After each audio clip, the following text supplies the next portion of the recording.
Hello, I'm Esther Githu. Welcome to Africa 54. Here's what's coming up. U.S. President Donald Trump urges Europe to play a bigger role to end Russia's war in Ukraine. President Trump is popular in Africa and among the African diaspora, but how does he plan to engage with the continent? And a breakthrough in the medical field shows doctors can detect breast cancer more often by using artificial intelligence to help read mammogram results. All this and much more coming up on today's Africa 54.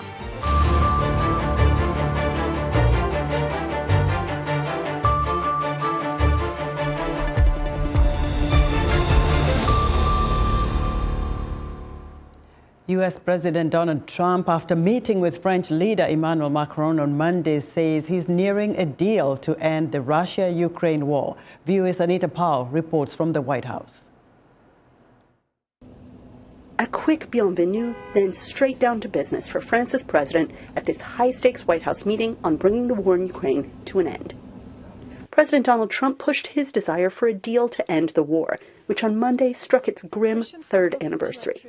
He has said this will include an agreement with Ukraine for its critical minerals, a deal he hinted could be signed as soon as next week by Ukraine's president. There's tremendous distrust on both sides. That's why it's good that I'm coming in now, but I think it's to the very much benefit of Russia to make a deal and to go on with leading Russia in a very positive way. That's what you have to do. But I really believe that he wants to make a deal. Maybe wrong, but I believe he wants to make a deal. French President Emmanuel Macron was more circumspect, correcting Trump in the Oval Office when he said Europe supported Ukraine with a loan, and then giving this warning about trusting Moscow. My strong point was to say, let's try to get something first which can be assessed, checked and verified, and let's be sure that we build sufficient guarantees on the short run. And this is where we are ready to be engaged. As for France, a lot of my European colleagues are ready to be engaged. But we do need this American backup because this is part of the credibility of the security guarantees, and this is our collective deterrence capacity. And I have the feeling that the President has this capacity. Analysts spoke of what the two leaders actually accomplished in their meetings. It looks like they agreed to have European peacekeepers enforce the peace between Russia and Ukraine. There are a lot of other side issues that I haven't really been able to get a hold of. But yes, there's attempt to have a peace agreement and a use of peacekeepers to enforce the agreement between Russia and Ukraine. Ukraine's president expressed hope and emphasized the importance of Washington's role. Our teams are already working productively with the U.S. on economic agreement, which we hope to sign in Washington. And President Trump, we would really like to hear from you because all our people, all our families are very worried. Will there be support from America? Will America be the leader of the free world? And I want to be very honest with you. For our people, for life in general, it's so important that American support, American assistance remains. But other world leaders expressed concerns that Ukraine was kept out of high-level discussions in Saudi Arabia between Washington and Moscow. Apart from the Istanbul process, Russia has been excluded from the tables established so far, and therefore the desired result has not been achieved. If results are to be obtained from the new process, Ukraine must definitely be included in the process, and this war must be ended through mutual negotiations. Russia's leader said that so far, talks have not been specific. During the phone conversation and the meeting in Riyadh, we certainly touched on issues related to the Ukrainian crisis. However, it was not discussed in essence. We only agreed that we would approach it.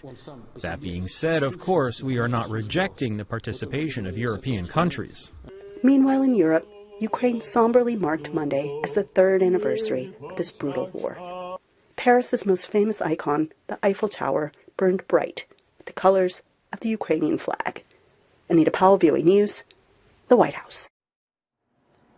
Ukrainian President Volodymyr Zelensky is asking the U.S. to continue to support his country. Zelensky spoke during a virtual meeting of the G7. Zelensky reiterated that American support against Russia is vital to Ukrainians.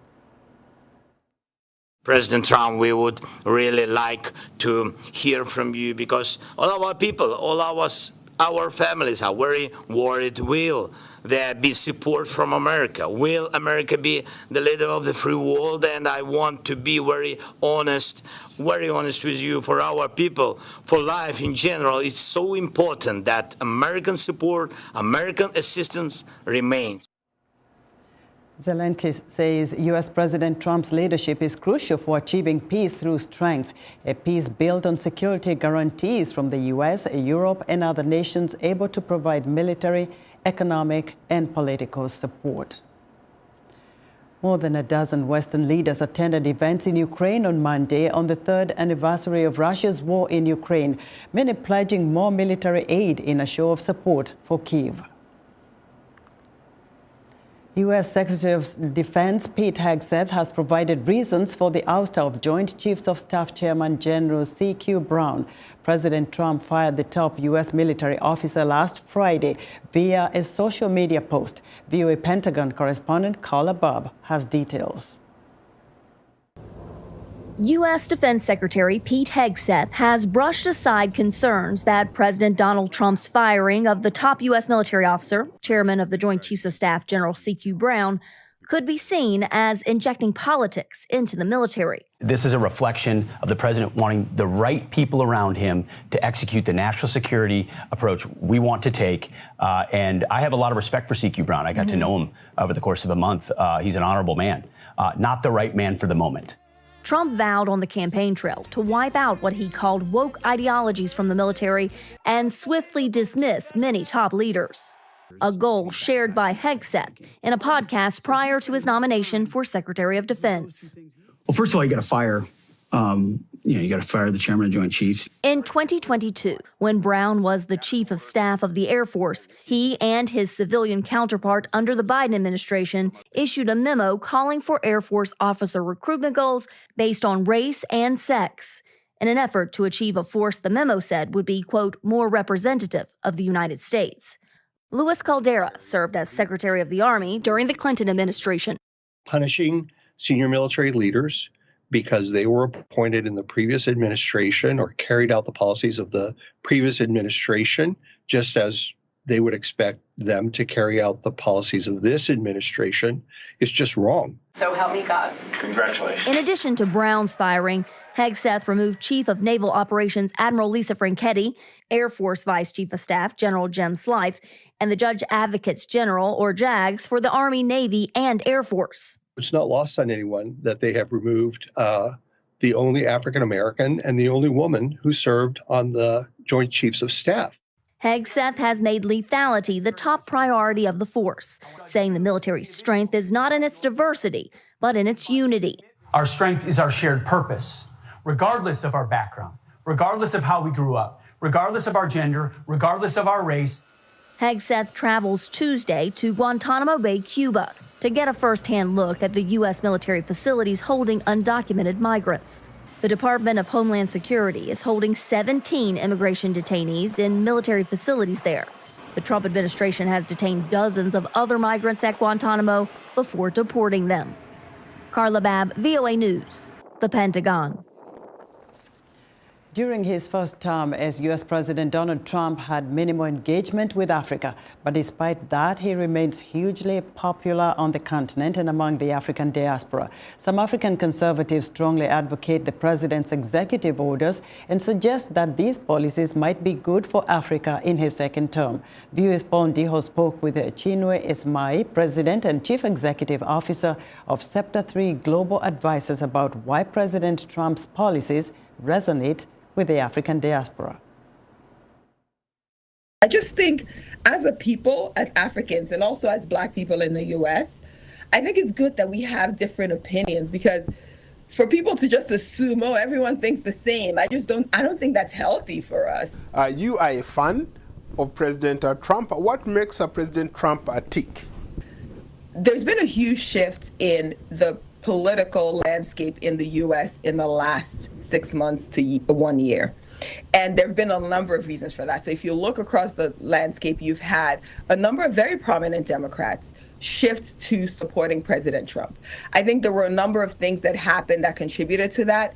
Some of it has to do with the extent of the legal battles that were brought against him. I think people were very surprised at the extent to which the political opponents leveraged the legal system to prevent him from being on the ballot. So I do think the extent of legal battles was a little bit too far. That's one. The second thing that I think increased President Trump's popularity was the assassination attempts. So now there were people who thought the one in Butler may or may not have been real, but I think the vast majority of Americans and the rest of the world, because again, we're living in a very digital age, so people were able to actually see that live either on the internet or on news channels. People saw that and believed that that was, again, a little bit too far. I also think one of the things President Trump has been very smart about is figuring out where Americans are very frustrated. So Americans have for a long time been frustrated about government waste. For a long time, Americans had been frustrated about several cultural issues. And he found all of those and he said, I'm going to bring the common sense position. And so his second term is also very different from his first term. And I think it's also different from what a second term would have been consecutively from the first term. So if all of the lawsuits did not happen, if the raid of Mar-a-Lago did not happen, if the assassination attempts did not happen, I think you would have seen a much more measured President Trump. It would have been a different President Trump because it was a second term and he knew he would run again, but it would have been a more measured President Trump. There's an authenticity to President Trump that people appreciate. You may not like it. I've worked with a lot of people that I don't like. It's not about likability. It's about being able to get a job done. So I think people appreciate that authenticity. And I also think because of some of the common sense policies, a lot of people feel like they can relate to what he's advocating. He's advocating to eliminate spending. He's advocating, for girls. He's advocating for different things that are just common sense and don't always necessarily align with the traditional media narratives about him. How about the African perspective? A lot of Africans are excited about President Trump. They love President Trump. So the African perspective, I think there are a number of areas where President Trump is advocating for. Countries in Africa have serious issues around that, whether it's human trafficking or kidnapping or different things. So the security side of his strategies are going to be very important. I think the economic strategy is going to be important as well, where African countries are going to be able to partner with the president and this administration for reasonable and meaningful economic policies that can truly contribute to growth and excellence across the continent. So there is an opportunity here, if we're wise enough to take it, for African countries to really think about the business strategies and the economic strategies and how we can partner with the U.S. to really accelerate African growth and progress. That was Chinwe Esmai, President and CEO of Scepter 3 Global Advisor, speaking to VOA's Paul Ndeho. Botswana authorities say at least 9 people are confirmed dead as rare flooding hit the country. 6 of the deceased were minors. At least 815 children have been evacuated to safer areas. More than 5,000 people are affected by the floods as record rainfall fell over the last week. In the capital, Gaborone, a local dam was overflowing and cars were washed away, and many properties were partially submerged. Most parts of the country recorded heavy rains of between 150 to 200 millimeters in a 24-hour period several times last week. The United Nations Children's Fund says at least 600,000 students are experiencing disruptions due to the floods. The African Union has a new Executive Commission chairman. Mahmoud Ali Yusuf of Djibouti is now leading the continent's umbrella organization after defeating veteran Kenyan politician Raila Odinga. Mahmoud's chairmanship comes at a time when the continent is faced with several challenges, including ongoing wars in the Democratic Republic of Congo, Sudan, and insurgency in the Sahel region. For more on the African Union and what to expect from its chairman, I'm joined live by Macharia Munene, a professor of history and international relations at the United States International University in Nairobi. Professor Munene, welcome again to Africa 54. Thank you. Now, what changes is the new chairman, Mahmoud Ali Yusuf, likely to make that can have a positive impact on Africa? One, you need to reach out to his opponents to make amends, feel good, but then most important is to persuade the member states to honor their obligations to contribute to its expenses. Right now, AU is very dependent from outside donations, so if they can start bearing their own cost, then that will be a very positive change, considering the times and the way things are going through the world. And I think he will try that. He takes over the chairmanship of the African Union at a time where there's so many ongoing chaos in Africa, including the one we just mentioned about the Democratic Republic of Congo. What is he likely to do to end that war? Do you see him participating very quickly to avert this crisis that is really has created a lot of chaos, not only in Congo, but also in the East African region? I see him trying his best since he's a Polish diplomat, and to do it quietly instead of grandstanding. The problem will be if he starts grandstanding, he will be likely to offend one side. But he will need to reach all the parties to the various conflicts and gain their trust. And once he gains their trust, he will be able to work out a way in which to reduce the tensions all across the board. And I think that can be done. And if he does that quietly, he will make some achievements. If he makes a lot of noise of what he's doing, he's likely to fail. Now, there was a lot of shadow diplomacy from Kenya to have opposition leader Raila Odinga elected as chairman of the African Union Commission. What do you think led to his loss? How is that secret ballot done within the AU? Well, the secret ballot gives every voter, every president or prime minister, opportunity to look carefully at his interest, the interest of his country, and the continental interest, and then measure them against the candidates presented to them.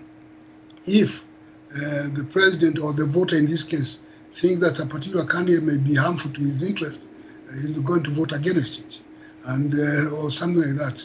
So it depends. Now, for the Kenyan candidate, Raila Odinga, he at least had 15 solid votes. That one we can say.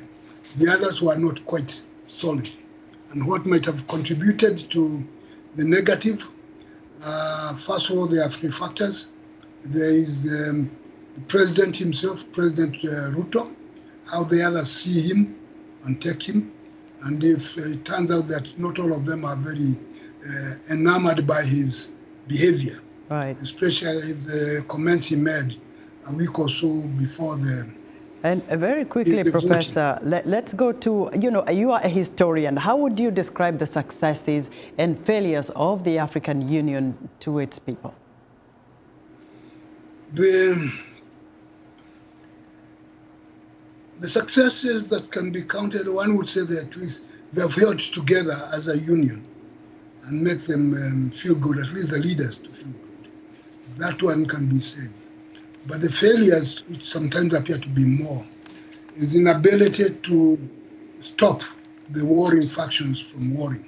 And because the African Union is beholden to the individual heads of state, then it has problems dealing with problems like Sudan or Congo, because the leaders see it as an adjunct, but not as a primary organ of operation for their particular interest. So it has that weakness, but it makes countries feel good, leaders feel good when they meet together. They can talk to each other. Right. Thank you so much, Mr. Munene. Macharia Munene is a professor of history and international relations at the United States International University in Nairobi. We're excited to hear what you think about Africa 54 and all our VOA Africa programs on our website at voaafrica.com. Still to come, using artificial intelligence to detect a dreaded disease. We'll have the details after the break.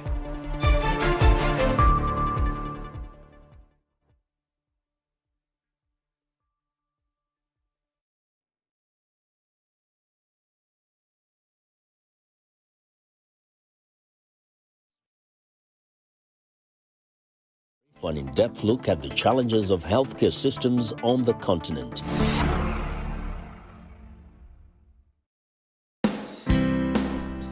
Health, wellness, sport, beauty, medical breakthroughs. Healthy Living cares about your well-being. What are the main health concerns in Africa and around the world? Find out the latest on coronavirus.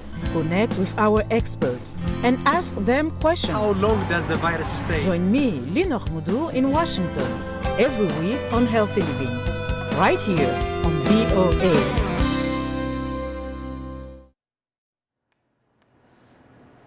In other news, Doctors Without Borders, also known as Médecins Sans Frontières, has halted its operations in Sudan's famine-stricken Zamzam camp due to an escalation of attacks and fighting in the vicinity. The International Medical Aid Group says fighting between the Sudanese military and its rival paramilitary, the Rapid Support Forces, intensified in the North Darfur camp.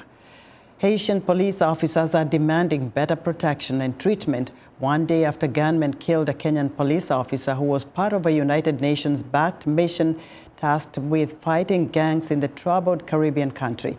The leader of one of the two powerful police unions in Haiti is calling on government officials to provide more equipment and backup as gangs keep attacking neighborhoods to seize more territory. And Moroccan authorities have arrested a dozen people they say were planning attacks on behalf of the Islamic State in the Sahel. The country's top investigator says the dismantling of one of the group's terror cells reflects their growing regional ambitions. Morocco presents itself as a counter-terrorism ally to Western nations. About 7,000 people have died since January in fighting in the Eastern Democratic Republic of Congo, according to the Judith Suminwa, the Prime Minister of Congo. Alice Rizzo has that report. Fighting in Eastern Democratic Republic of Congo has killed some 7,000 people since January, according to Judith Suminwa Tuluka, the country's prime minister. She spoke at a high-level meeting of the Human Rights Council in Geneva on Monday. The destruction of more than 90 camps for internally displaced people, attacks on hospitals and humanitarian warehouses. According to the UN, more than 450,000 people are without shelter, food and water. Since January, the M23 rebel group has captured swathes of eastern Congo, including the cities of Goma and Bukavu. Kinshasa accuses Rwanda of backing the rebels and seizing valuable mineral deposits. Meanwhile, Rwanda rejects allegations from Congo, the United Nations and Western powers that it supports M23 rebels with arms and troops. The conflict over power, identity and resources dates back to the Rwandan genocide in the 1990s. But the latest fighting and M23's advances mark a major escalation in eastern Congo. Suminwa urged the world to act and impose sanctions on Rwanda. We call on the international community to strengthen its humanitarian support, to provide resources to take care of thousands of wounded and displaced people, and to ensure that international humanitarian law is respected, as its principle is essential to save lives and ease the suffering of Congolese people. About 40,000 people have fled to Burundi in 2 weeks to escape the fighting, the UN reported on Friday. Burundi is one of the 9 countries bordering the DRC. Suminwa warned that the worsening security situation with M23 and other armed groups could spill over into neighboring countries and pose a danger to them. Alice Rizzo of Reuters filed that report. A recent study revealed that doctors are able to detect breast cancer more often when they used artificial intelligence to help read mammogram results, as VOA's Dora McQuarrie reports. When doctors used artificial intelligence to examine the mammograms of more than 460,000 German women, they found one more cancer for every 1,000 women tested than humans alone did, according to researchers. The study in the journal Nature Medicine is the largest real-world exploration to date into the use of AI to help detect breast cancer. The breast cancer detection rate is better. And this is really strong evidence. And based on this evidence, we should start to use more AI in breast cancer screening. And in the end, this should be standard. And does that improved detection rate of almost 18% prove that AI is superior to humans at finding breast cancer? AI really is suitable for replacing human readers to a certain extent. But how far we want to go, this is not only a question of science, it's also a social question. How is the society's trust in AI? AI also helped reduce the number of false positive results. Artificial intelligence did miss some cancers, but humans missed them 10 times more than the AI did, according to the study results. AI, of course, unlike humans, doesn't get tired, right? I mean, AI works in the same way at 2 a.m. in the morning, like in the middle of the day. So it's definitely an advantage, and it's also one of the reasons why I think AI finds cancers that otherwise humans would miss. There is concern that using AI in cancer detection could lead to fewer trained radiologists over time. There are those complex cases, those cases where you need to take into account multiple angles, where you need to talk to the patient, right? And that's something where kind of expertise in actual radiologists is very important and should continue to be trained. But there could be an AI upside. I think that the advent of AI is an opportunity and a trigger for us to become more excited about our field, so that highly trained radiologists will have the open space, the time, and the concentration to focus on more complex tasks. Dr. Wei Yang is a professor of radiology at the University of Texas, who was not involved in the study. She is encouraged by the results. The data is very compelling. The increased cancer detection rate, the reduction in the false positive callbacks, and the potential impact this can have on workforce and burnout. So overall, very, very positive. For now, using a human radiologist, along with artificial intelligence, might be the best way to combine the strength of both. The combination of a human together with AI is much better than only having the human reading. Potentially leading to better outcomes for women. Dora McQuarr, VOA News, Washington. And that's our show for today. Be sure to watch Africa 54 on our website at voaafrica.com. From all of us here in Washington, thanks for watching.